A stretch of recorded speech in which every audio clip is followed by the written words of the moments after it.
ಭೀಮ್. ಜೈ ಭೀಮ್. ನೋಡಿ, ಜೈ ಭೀಮ್ ಅಂತಂದರೆ ನಮ್ಗೆ ಆತ್ಮಸ್ಥೈರ್ಯ. ನಮಗೆಲ್ಲನೂ ಕೆಲಸ ಮಾಡೋಕ್ಕೆ ಮಣಿಪಾಲ್ ಹಾಸ್ಪಿಟಲಲ್ಲಿ ಕೆಲಸ ಕೊಟ್ಟಿದ್ದಾರೆ.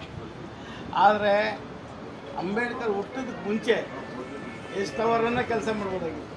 ಅಯ್ಯಪ್ಪನ ಹುಟ್ಟಿದ ಮೇಲೆ ನಿಜವಾಗ್ಲೂ ಕಾರ್ಮಿಕರಿಗೆ, ಕೆಲಸಗಾರರಿಗೆ 8 ಅವರ್ ಡ್ಯೂಟಿ ಕೊಟ್ಟಿದ್ದಂತಂದರೆ ಅಂಬೇಡ್ಕರ್.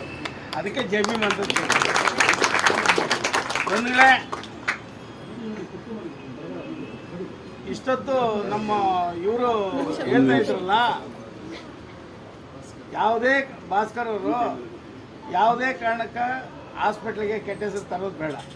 ನಿಮ್ಗಾಗಿದ್ದ ಅನ್ಯಾಯನ ಬಂದು ಆಫೀಸಲ್ಲಿ ಹೇಳ್ಕೊಂಡ್ರೆ ನಿಮಗೆ ದೊಡ್ಡ ಮರವಾಗಿ ನಾವು ಇದ್ದೀವಿ. ಇಡೀ ರಾಜ್ಯದಲ್ಲಿ ಸಂಘಟನೆ ಇದೆ, ನೀವೇನು ಯೋಚನೆ ಮಾಡೋದು ಬೇಕಾಗಿಲ್ಲ.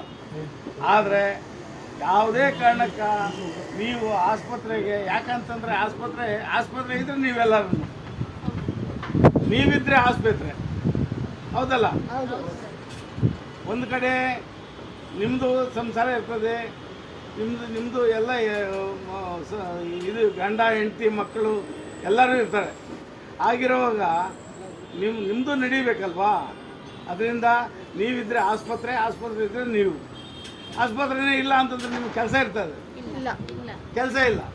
ಅದರಿಂದ ಇಷ್ಟೊತ್ತು ಈ ಅಮ್ಮನ ಮಾತಾಡ್ತಾ ಇದ್ರು, ನನಗೆ ಭಾರಿ ಖುಷಿ ಆಯಿತು. ಮಾತಾಡಬೇಕು. ನಮ್ಮ ರಾಜಗೋಪಾಲ್ ಇದ್ದಾರೆ, ರಾಜಗೋಪಾಲ್ ಅವರು ಅಷ್ಟೇ. ನಿಮ್ಮ ಸಮಸ್ಯೆ ಏನಿದ್ರು PF ಆಗಿರ್ಬೋದು, ESI ಆಗಿರ್ಬೋದು, ಸಂಬಳಗಳಾಗಿರ್ಬೋದು, ಯಾರೋ ಬಡವರು ಬಂದು ತೋರಿಸ್ಕೊತಾರೆ, ಅವರು ತೀರೋಗ್ತಾರೆ, ಸತ್ತೋಗ್ತಾರೆ.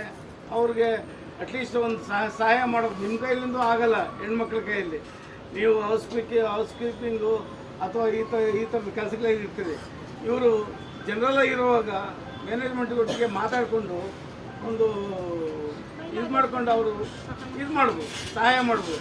ಇಷ್ಟು ಹೇಳ್ತಾ ನೀವು ಆಸ್ಪತ್ರೆಯಲ್ಲಿ ಒಳ್ಳೆ ಕೆಲಸ ಮಾಡಿ, ಒಳ್ಳೆ ಹೆಸರು ತಗೊಳ್ಳಿ.